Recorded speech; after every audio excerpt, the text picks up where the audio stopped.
Assalamualaikum warahmatullahi wabarakatuh. Ila hadratin Nabi Mustafa Rasulullah sallallahu alaihi wasallam, thumma alihi al-kiram wa ashabil azam, usul sahibul hadzal kitab lahumul Fatihah.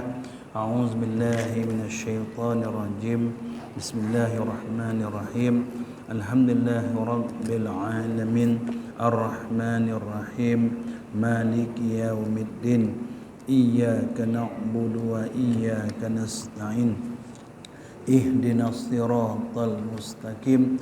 Siratal ladzina an'amta 'alaihim ghairil maghdubi 'alaihim waladdallin. Amin. Bismillahirrahmanirrahim. Alhamdulillahi rabbil alamin. Wassalatu wassalamu ala asyrafil mursalin wa ala alihi wa sahbihi ajma'in. Allah ya alim allimna min ilmika ma tarda bihi anna wa la tu'akhizna bima ta'lamuhu minna. Ya alim khalliqna bi khuluqin ilmin wa haqqiqna bi haqa'iqil ilm. Allahumma salli wa sallim wa barik ala maulana Muhammadin nur al-muzhibin sadu bin nurihi wa ala alihi kalam hatin wa nafasin lama wasi'ahu ilmuka amin. Rabbana atina fid dunya hasanah wa fil akhirati hasanah wa qina azaban nar. Wa sallallahu ala sayyidina Muhammad wa ala alihi wa sahbihi wa sallam. Alhamdulillahi rabbil alamin.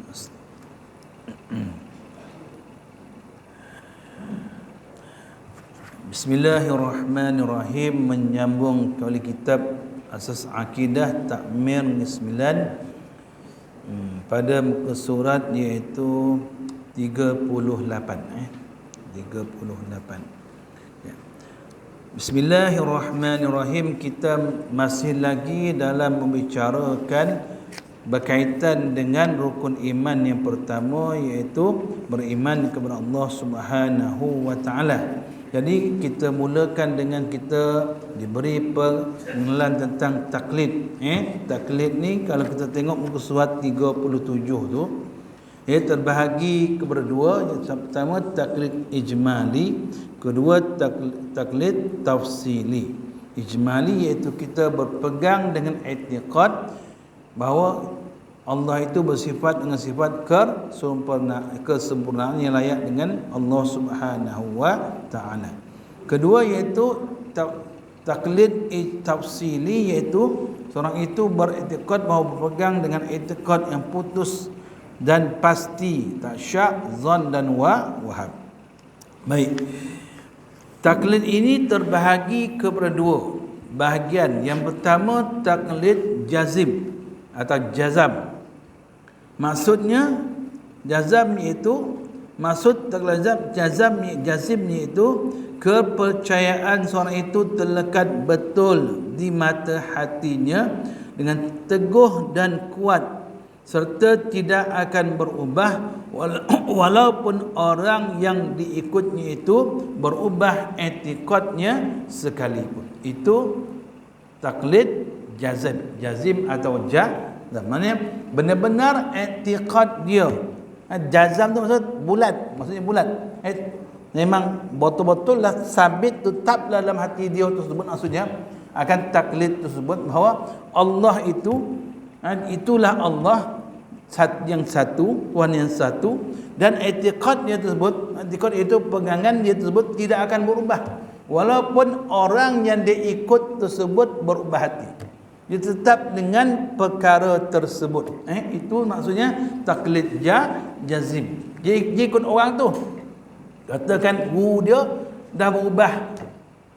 Dulu guru dia kata Allah itu laisa kamitslihi syai'un, tidak ada tidak ada Tuhan, tidak ada benda yang menyerupai Allah. Allah itu tak bertangan, tak bermata, tak. Tiba dia kata Allah itu bertangan, bermata, berlidah. Tapi dia menolak akan apa yang guru dia cakap tersebut. Dia ikut cakap guru dia yang dulu tu, iaitu Allah tidak menyerupai apa-apa sekalipun. Itu maksudnya. Itu taklid jazim tu. Mengikut betul tu. Walaupun orang yang ikut tu berubah hati. Okay.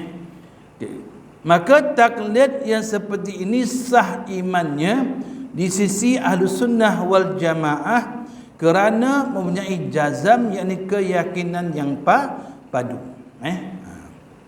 Itu yang pertama. Taklid yang padu. Taklid yang berkeyakinan yang betul-betul terhadap Allah Subhanahu wa ta'ala. Itu sah di sisi Ahlussunnah wal Jamaah. Kedua, taklid ghair jazim. Maksudnya kepercayaan seseorang itu tidak teguh dan lemah. Sekiranya orang yang diikuti itu berubah i'tiqadnya, maka ia pun mengikut berbalik juga. Maksudnya taklid dia ikut saja ya. Apalah kau kata Allah satu lah, entah dia tahu guru cukup satu-satu lah. Dia tak ada pegangan, maksud dia. Dia tak ada satu stand yang kuat bagi dia tersebut. Bila guru dia berubah, dia pun berubah ikut guru dia. Ini maksud taklid yang tidak teguh dan tidak tetaplah, lemahlah kiranya dia punya pegangan dia tersebut. Macam lalang ke kiri lah, angin kiri dia, kanan-kanan lah dia. Itulah itu maksud dia. Taklid yang seperti ini tidak sah imannya kerana kepercayaannya sekadar syak, zat, zon atau waham sahaja. Maksudnya orang yang bertaklid ghair jazim ni, maksudnya iman dia tidak sah. Kenapa? Kerana dia tidak ada keyakinan kepada Allah Subhanahu wa ta'ala. Bila orang cakap tina, ni ikut orang tu. Bila orang lain cakap tina, ikut orang tu. Berubah-ubah. Maka tu tak sah di sisi Ahlussunnah wal Jamaah. Di sisi Ahlussunnah apa? Orang itu tetap imannya, berkeyakinan terhadap Allah yang satu. Iman orang yang bertaklid sentiasa dalam bahaya, dan hanya bergantung kebenaran itu atas orang yang diikutnya. Itu maksud iman orang yang bertaklid. Imannya dalam bahaya, kata penulis. Sebab kenapa? Bahaya sebab dia hanya bergantung akan kebenaran apa yang dia pegang tersebut terhadap apa yang dikatakan oleh orang yang dia ikut tersebut. Sebabnya patutnya bila kita beriman kepada Allah, kita mempunyai dalil kita sendiri. I'tiqad kita sendiri, maksudnya mana benar, jelas, sahih kita punya iman kita terhadap kepercayaan kita kepada Allah Subhanahu wa ta'ala. Bila orang tanya apa tandanya Allah itu wujud, kita pun ikutlah dari akal kita. Tanda Allah itu wujud, wujudnya alam ini. Itu paling mudahlah. Adanya alam ini menunjukkan adanya Allah Subhanahu wa ta'ala, kan. Lahu ma fis samawati wal ardh, kan. Jika benar i'tiqad orang yang diikutnya dan apa yang dipegangnya, maka orang yang bertaklid itu benarlah jua. Kalau benarlah diikut guru tersebut, alhamdulillah lah, sahih lah ikutan dia tersebut. Apa yang dipegang akan kata-kata guru tersebut betul lah. Sebab guru dia dalam keadaan guru dia berada dalam jalan yang sahih atau benar. Tetapi jika sebaliknya, ini masalahnya, kalau guru kita tu guru yang sukses, binasalah imannya. Kalau guru tu tak betul, maka binasalah iman kita bersama-sama dengan orang yang diikutinya. Jadi pastikan bila kita nak ikut, bila ikut pastikan taklidlah kita dengan taklid yang jazim. Pastikan benar guru yang mengajar akan ilmu tersebut. Oleh itu hendaklah kita bersungguh-sungguh menuntut ilmu aqaidul iman yang sahih supaya kita terlepas daripada syak, zon dan waham di dalam iman dan i'tiqad. Itu nasihat penulis ni apa? Nasihat penulis iaitu apa? Hendaklah kita betul-betul benar-benar menuntut ilmu akidah, ilmu berkaitan dengan ketuhanan, agar apa? Supaya kita terlepas daripada syak, ini ragu-ragu, zon yakni pun samalah. Zon, syak, zon, waham ni dia ada pemberatan dia.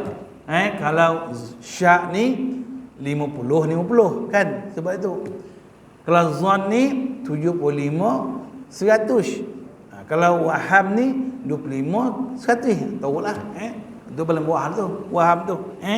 Kita tak nak syak, kita tak nak zon, kita tak nak waham. Zon dalam ibadah boleh terima boleh. Kalau syak dengan waham tak boleh. Macam tuan lah, tuan rasa contoh ambil wudu, kita rasa macam terkontut, tapi rasa tak ada kontut. Jadi di situ ada syak lah, ada syak ragu-ragu. Tapi zon tuan yang paling kuat, tak rasa tak kontut, boleh sebenarnya, sah lah wudu tu. Tapi kalau waham, maka batallah wudu tuan-tuan. Tapi dalam bahagian i'tiqad, bahagian akidah, tauhid, kita tidak boleh ada syak, zon dan waham. Kita mesti yakin 100% dengan pegangan yang kita pegang. Tak boleh syak, tak boleh zon, tidak boleh waham. Tidak hanya mengikut sahaja, khususnya pada zaman sekarang yang telah muncul banyak kesesatan dan penyelewangan akidah. Ini macam-macam pahaman ini. Pastikan kita ikut yang betul. Maka taklid itu mudarat. Maka taklid itu maka ikut itu mudarat, kerana membawa kepada kesesatan yang amat hina dan tidak sepatutnya berlaku kepada seseorang. Sebab taklid itu mudarat, sebab kita takut kita terikut akan fahaman-fahaman yang salah, fahaman mujassimah, fahaman musyabbihah, fahaman Syiah ke, Khawarij ke, Qadariyah ke. Kita takut sebab kita tak ilmu. Tengok guru tu alim, guru tu pakai soleh apa, kita pun ikut. Kita tahu.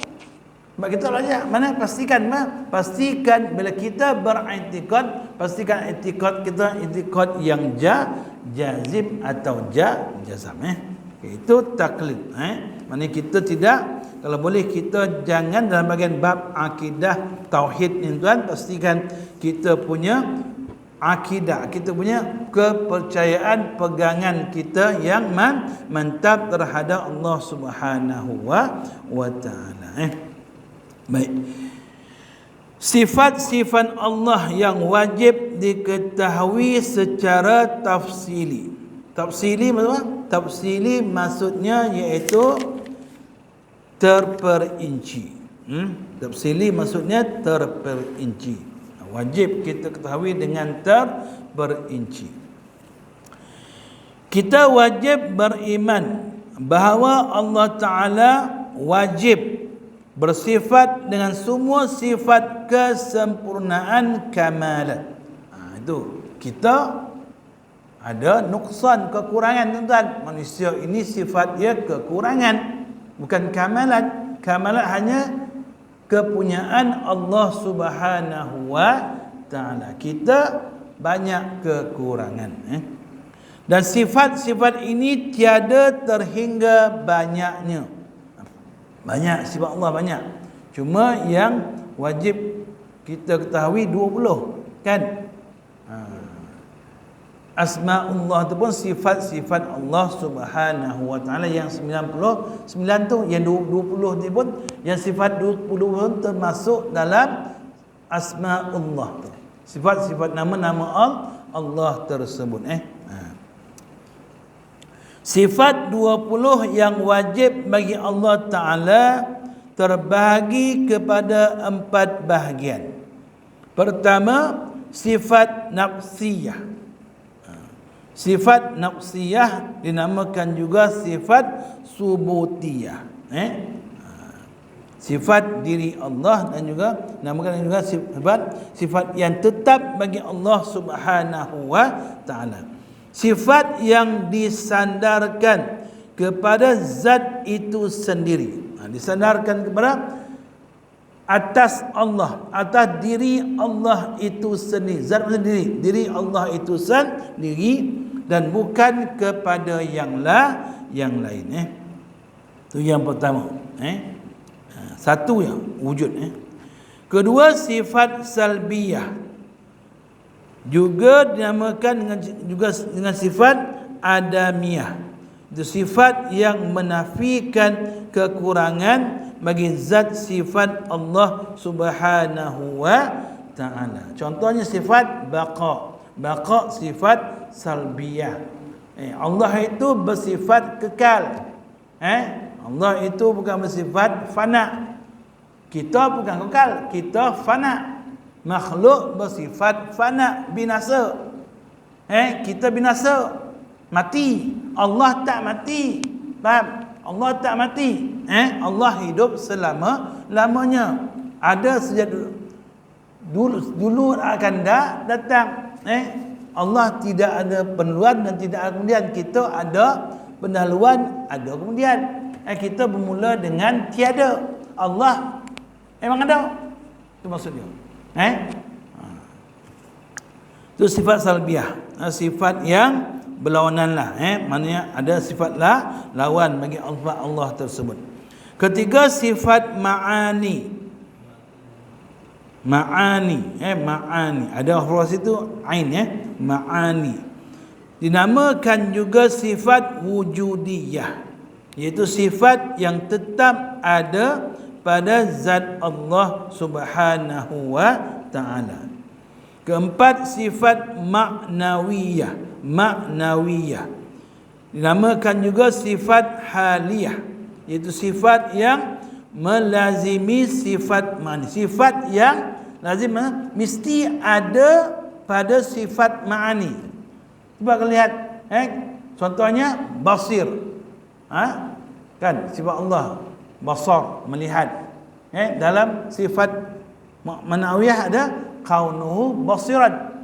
Maksudnya kaunuhu itu menguatkan lagi akan sifat Allah yang maha melihat. Tapi faham, maha melihat Allah bukan sama dengan kita.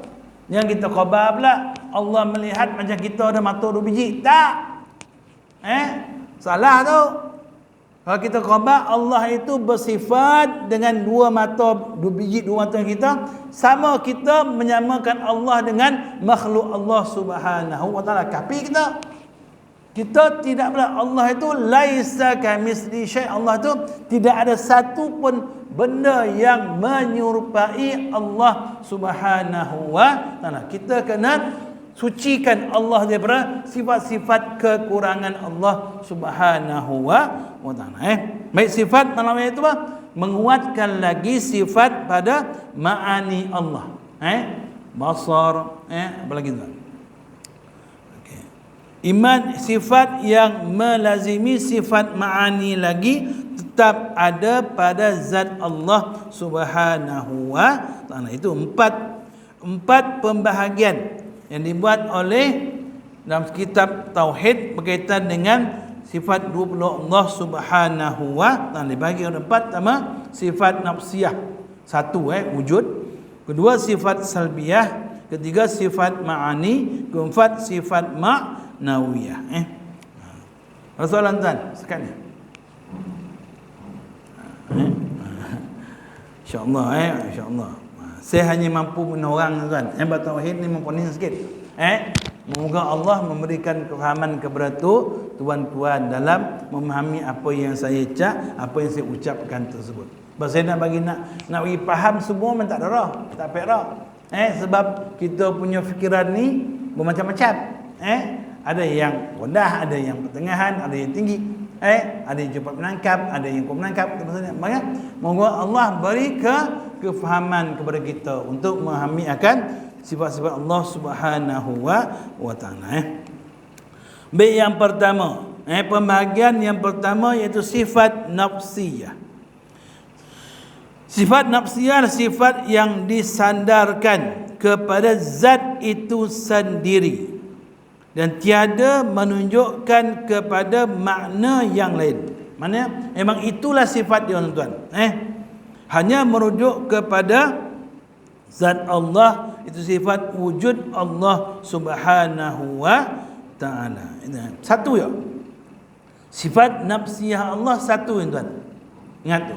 Iaitu sifat wujud Allah. Allah wujud. Allah itu sifat yang pertama iaitu sifat rukun sifat Allah pertama itu sifat wujud. Wujud itu termasuk dalam sifat nafsiyah. Itu nafsiyah zat Allah, disandarkan kepada zat atau diri Allah itu sendiri. Baik. Sifat nafsiyah ada satu, iaitu wajib. Wujud tu bukan wajib tu, wujud. Itu wujud. Wujud itulah yang dikatakan nafsiyah bagi zat Allah Ta'ala, yakni sifat yang tetap bagi zat selagi ada zat, tidak kerana sebab dengan sebab-sebab yang lain. Maknanya itulah satu. Wajib tu potong tuan. Sifat nafsiyah itu satu, iaitu wujud. Wajib tu buang. Kalau ada pen tuan-tuan, potong, tulis wujud. Wujud itulah yang dikatakan sebagai sifat nafsiyah Allah Subhanahu wa taala, sebab ia disandarkan kepada zat Allah itu sendiri. Sebab sifat wujud dinamakan sifat nafsiyah. Wujud itu menunjukkan kepada diri zat sahaja, tiada kepada yang lain, dan tidak boleh dipisahkan sifat wujud itu daripada zat, daripada diri Allah itu sendiri. Allah itu sifat pertama Allah, iaitu sifat wujud Allah Subhanahu wa taala.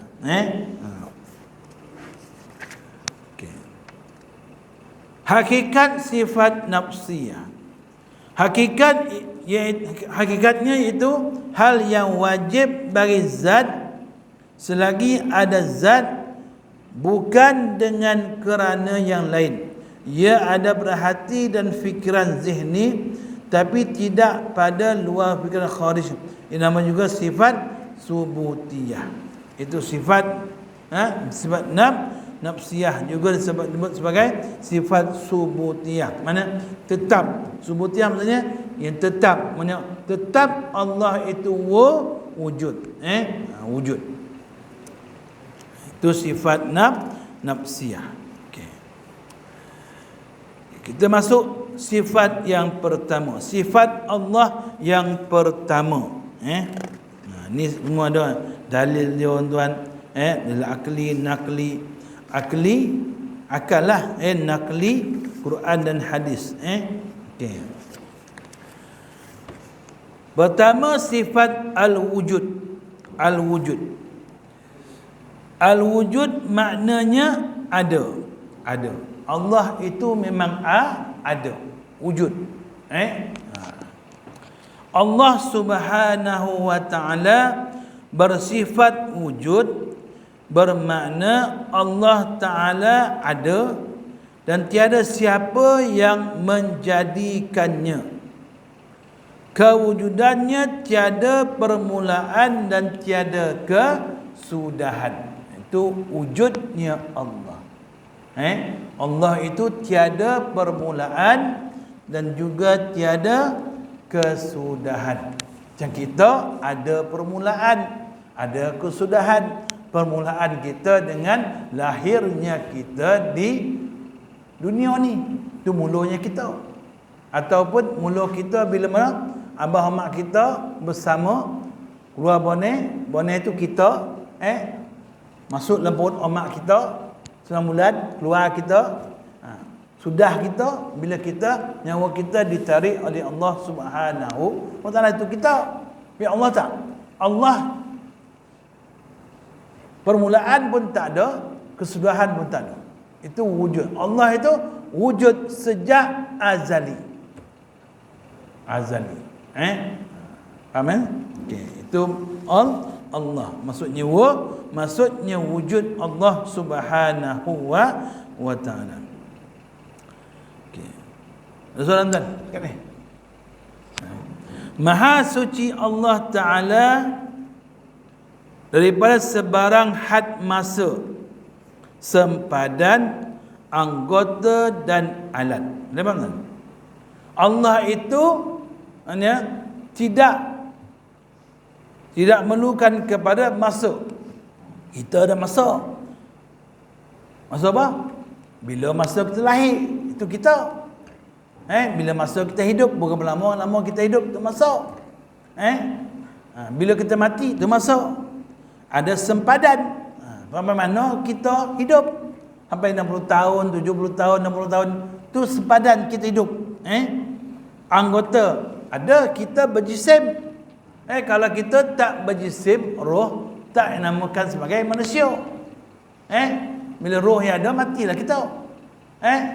Kita namun sebab kita ada jisim, ada tangan, ada mata, ada mulut, ada telinga. Kita berjisim. Allah tidak. Allah tidak berjisim sebab kita tidak boleh mengatakan Allah itu bertangan. Tak boleh mengatakan Allah itu ada mata. Mengatakan Allah itu ada kaki, tak. Walaupun ada ayat yang menyebut tangan, yadullah fawqa aydihim. Ada 2 ulama, satu ulama salaf, satu ulama khalaf. Ulama salaf tidak mentafsirkan, ulama salaf tidak mentafsirkan yad itu dengan tangan sebab dia takut, ulama salaf takut salah mana. Bila salah mana, kita telah mencemarkan nama Allah itu, yad tu. Walaupun yad itu masuk di tangan, tapi mereka tidak mentafsirkan yad itu sebagai tangan.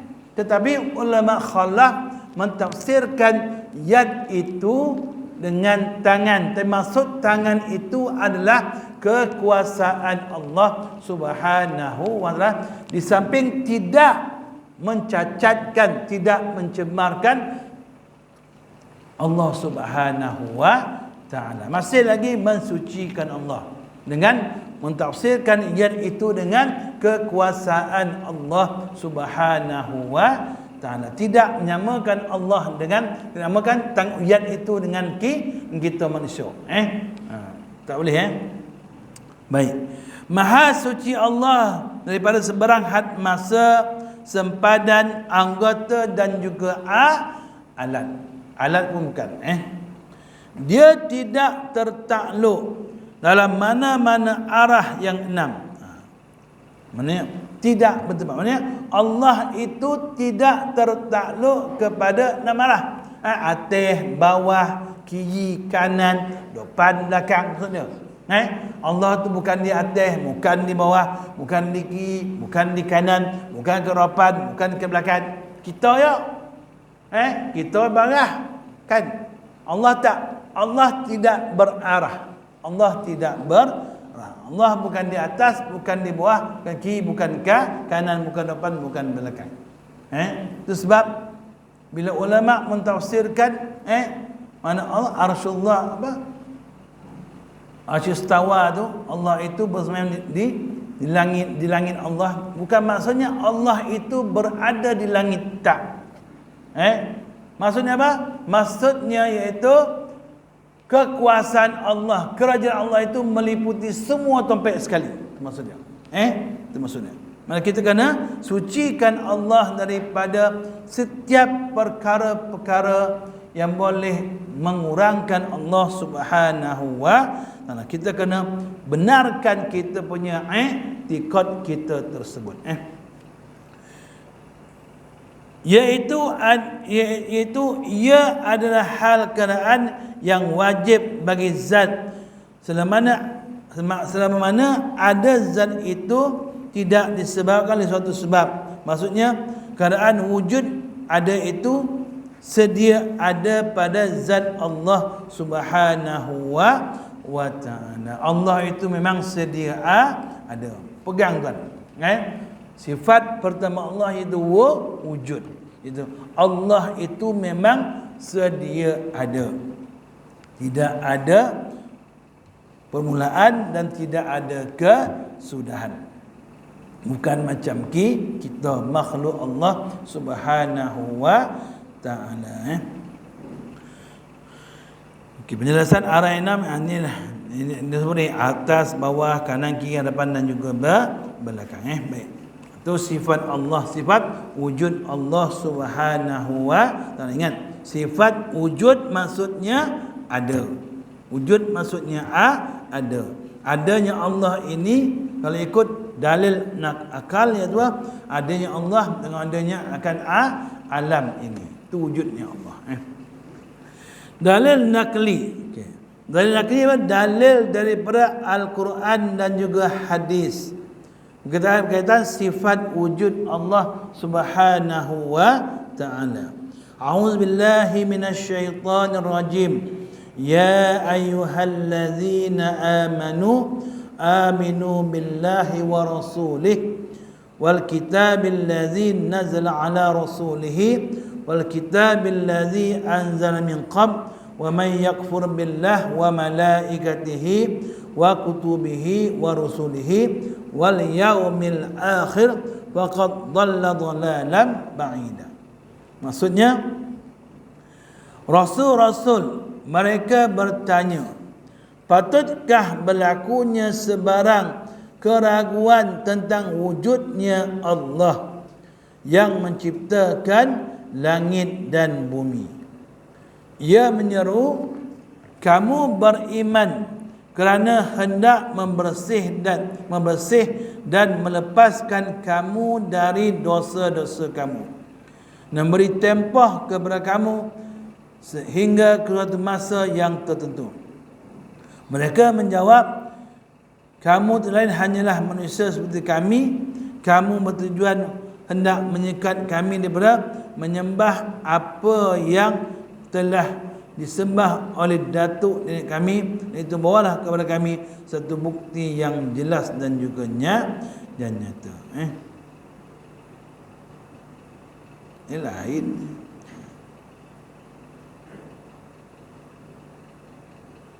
Okay. Tengok satu lagi firman Allah. Firman Allah Ta'ala surah Luqman ayat 25. Wala in sa'altahum man khalaqas samawati wal ard la yaqulunna Allah alhamdulillah bal aktsaruhum la ya'lamun. Maksudnya, dan sesungguhnya jika engkau wahai Muhammad bertanya kepada mereka yang musyrik itu, siapakah yang menciptakan langit dan bumi? Tentu mereka akan menjawab, Allah. Ucapkanlah wahai Muhammad, alhamdulillah, sebagai bersyukur disebabkan mereka yang demikian tidak mengingkari Allah. Bahkan kebanyakan mereka tidak mengetahui hakikat tauhid dan pengertian syirik. Ini maknanya ketika mana Nabi bertanya kepada orang kafir Quraisy berkaitan dengan Allah Subhanahu wa ta'ala, siapakah yang menciptakan langit dan bumi? Mereka katakan Allah. Tapi mereka mengkufuri Allah dengan menyembah berhala-berhala. Dan mereka tidak mengetahui apa yang mereka ucapkan tersebut. Kita tak nak itu.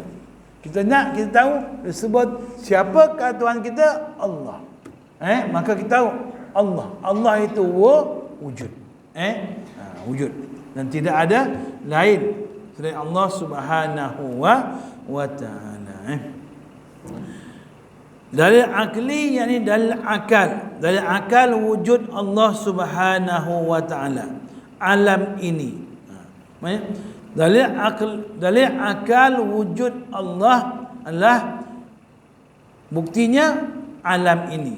alam ini, terciptanya alam ini bukti Allah itu ada. Dan sifat-sifatnya adalah baharu. Sifat alam tu ada yang menjadikannya. Sebab Allah yang menjadikan alam. Jikalau tiada yang menjadikan alam ini, nescaya berlaku dua perkara yang membawa kepada ada atau tiada. Itu maksudnya. Maksudnya apa? Kalau tak ada zat yang menjadikan alam ini, boleh buat dua kemungkinan. Pada alam ini wujud ataupun tidak. Jika kedudukannya adalah sama, maka itu adalah mustahil. Itu sebab ketika berlakunya satu perdebatan, tuan-tuan, ketika mana orang-orang etis ni orang yang tak percaya Tuhan, golongan etis yang wujud pada zaman Imam Abu Hanifah. Mereka telah mencabar semua ulama-ulama yang besar-besar di kota Baghdad untuk mempertikaikan pendapat mereka, iaitu alam ini terjadi dengan sendiri. Mereka orang etis ni orang tak percaya Tuhan. Etis atau mulhid, orang tak percaya Tuhan. Mereka telah mencabar ulama-ulama yang ada di Baghdad pada zaman itu untuk mempertikaikan hujah mereka, iaitu hujah mereka alam ini terjadi dengan sendiri. Seorang ulama pun tak berani nak pertikaikan hujah mereka tersebut. Last mereka cabar Imam Abu Hanifah. Maka Imam Hanifah telah menyahut cabaran tersebut. Cabaran orang etis tersebut. Menggambarkan bahawa tak ada Allah, tak ada Tuhan. Alam ni terjadi dengan sendiri. Maka bila sampai hari perdebatan tersebut, mereka tunggu Imam Abu Hanifah. Tunggu pukul 2 tak datang, pukul 3 tak datang, pukul 4 tak datang, pukul 5 tak datang, pukul 6 pun sampai. Bongih mereka. Apa ni orang Islam tak ikut masa ni. Khabar orang Islam tapi masa tak syap. Tak ikut. Maka mereka tanya Imam Abu Hanifah, kenapa lambat datang? Satu kau datang pukul 2 hari lepas Zuhur. Kenapa lepas asar pun dah sampai? Pukul 6 pun sampai. Maka dijawab oleh Abu Hanifah. Imam Abu Hanifah pun jawab, sebenarnya aku tak lambat. Aku cepet. Tapi nak sampai ke sini, aku kena seberang sungai. Tidak ada perahu lah hari ni, dia kata. Tak ada pula orang yang bawa perahu ini. Jadi kebetulan dia kata, Imam Hanifah kata, sebelah sungai itu ada pokok. Ada pokok, kata. Pokok tu tiba-tiba tumbang, lepas tu racik sendiri, terbolah sendiri, raut cantik-cantik. Lepas tu dia pokok tu, tapan tu dengan sendiri bentuk jadi satu perahu. Sampai siap. Jadi sebab aku lambat, sebab aku menunggu perahu tu siap. Sebab papan tu dia bergerak sendiri, cik paku sendiri, apa sendiri, semua sendiri. Dengan perahu itulah aku dapat datang ke sini. Apa jawab dekat orang itu? Pembohong, dia kata. Mana ada pokok boleh tumbang sendiri, jadi perahu sendiri. Bidih balik ke Imam Hanifah. Kau lagi mohong nak. Kau tak percaya kan pokok itu boleh wujudkan sampan itu sendiri. Macam mana kau boleh kata alam ini terjadi dengan sendiri tanpa ada orang yang menciptakannya? Terdiam semua etis tu. Bila dengar Imam Hanifah tak debat lagi tuan. Dia hanya berhujah pakai akal dia. Dia bagi contoh sebab dia ambil datang sebab perau. Baru tu dia tunggu pokok tu siap tu ya. Kalah terus etis tu. Sebab dengan cerita atau hujah Imam Abu Hanifah tadi. Itu sebab orang etis ni kita tak boleh lawan mereka dengan dalil Quran. Mereka tak akan terima Al-Quran tuan. Kita akan lawan dengan dalil akal itu sendiri. Baik Imam Abu Hanifah ni pun terkenal dengan madrasah ar-ra'yu, madrasah pemikiran. Pemikiran. Mana tewaslah orang etis tersebut. Sebab apa? Sebab dengan akal daripada Imam Abu Hanifah itu sendiri. Saya baca sikit tu. Baca ni habis tu.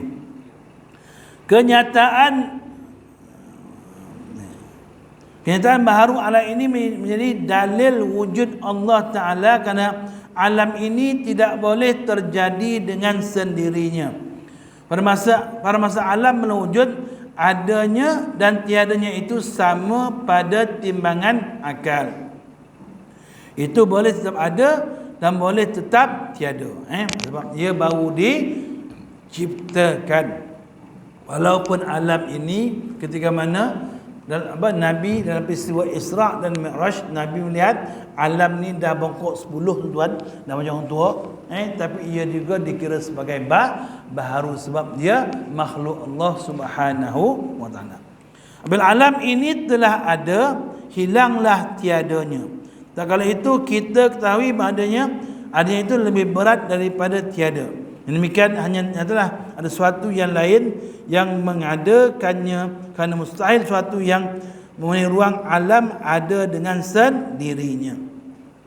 Alam itu adalah daripada unsur jirim-jirim dan arat-arat yang baru. Mengetahui dalil baru jirim dan arat lah dalil barunya alam. Barunya alam ini pula jadi dalil akan kewujudan Allah Subhanahu wa taala. Itu dalil akal. Itu dalil wujudnya Allah, wujudnya alam ini. Alam ni asal dia tak ada menjadi ada dengan sebab Allah yang mewujudkan alam tersebut. Itu sifat wujud Allah Subhanahu wa taala. Tak habis tuan insya-Allah kita akan sambung pada minggu yang ketiga datang, pada bulan harapan. Minggu ketiga kita baca Tamihul kan.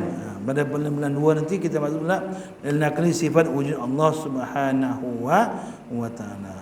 Ada soalan tuan? Wallahu a'lam. Bismillahirrahmanirrahim. Alhamdulillahirabbil alamin. والصلاة والسلام على أشرف المرسلين وعلى آله وصحبه أجمعين. يا علم كل علوم يا سميع دعاء المظلوم لا تجعل في مجلسنا شقي ولا محروم. ربنا آتنا في الدنيا حسنة وفي الآخرة حسنة وقنا عذاب النار. وصلى الله على سيدنا محمد وعلى آله وصحبه وسلم. الحمد لله رب العالمين. تقبل الله منكم.